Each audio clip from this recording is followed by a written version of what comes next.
جتنے ٹارزن شوہر مجھے سن رہے ہیں جو بات بات پہ گھورتے ہیں، تھپڑ مارتے ہیں، اپنے رشتہ داروں، گھر والوں، مہمانوں کے سامنے بیوی کی بے عزتی کرتے ہیں، عزت اتار کے ہاتھ پہ رکھ دیتے ہیں، لاتے مارتے ہیں، دھکے مارتے ہیں، جوتے مارتے ہیں، اور بعض اوقات بیوی کے مرحوم والدین کو گالیاں بک رہے ہوتے ہیں اور اس کو ڈسہارٹ کر رہے ہوتے ہیں، اس کو روحانی اذیت اور تکلیف دے رہے ہوتے ہیں۔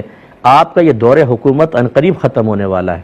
انتہائی بے بسی کے ساتھ آپ قبر میں جائیں گے۔ اور میں نے تو بعض اوقات یہاں تک دیکھا ہے کہ فالج پڑ گیا، ایکسیڈنٹ ہو گیا، اور وہ شوہر جو پہلے بیوی پر غالب تھا بستر پہ پڑا ہوا گندگی کے اندر، اور بیوی کا محتاج ہے کہ یہ آ کے صفائیاں کرے تو میں پاک ہو جاؤں، میں گندگی سے نجات پا جاؤں۔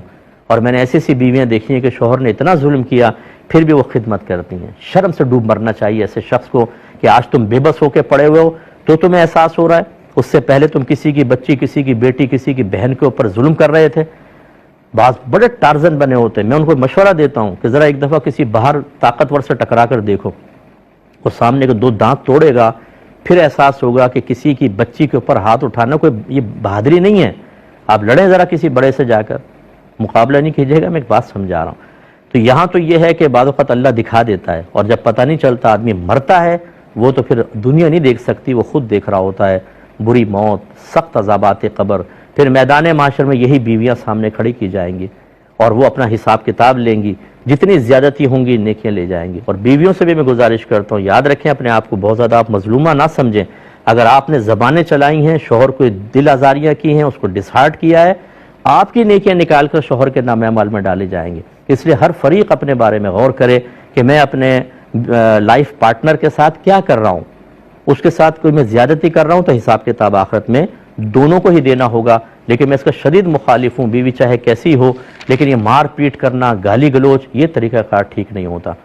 اچھا پیار محبت سے کام کریں، اپنے گھر کے دروازے کو شریعت کے لیے کھول دیں، میرا مشورہ ہے۔ بہت پیارا کام ہوتا ہے، کبھی لڑائی جھگڑا ہو جائے، قرآن کیا کہتا ہے، حدیث کیا کہتی ہے، علماء کیا فرماتے ہیں، اس کی روشنی میں جس کی غلطی ظاہر ہو وہ اپنی غلطی مان کے دوسرے سے معافی مانگے اور دوسرے کو صحیح کہے۔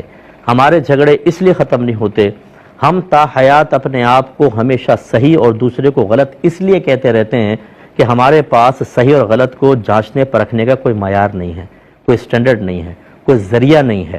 وہ لڑکے کی ماں کہتی ہے میرا بیٹا ٹھیک ہے، لڑکی والے کہتے ہیں ہماری بیٹی ٹھیک ہے، اور اس طرح یہ دونوں آپس میں کہتے ہیں ہم صحیح ہیں تم غلط ہو۔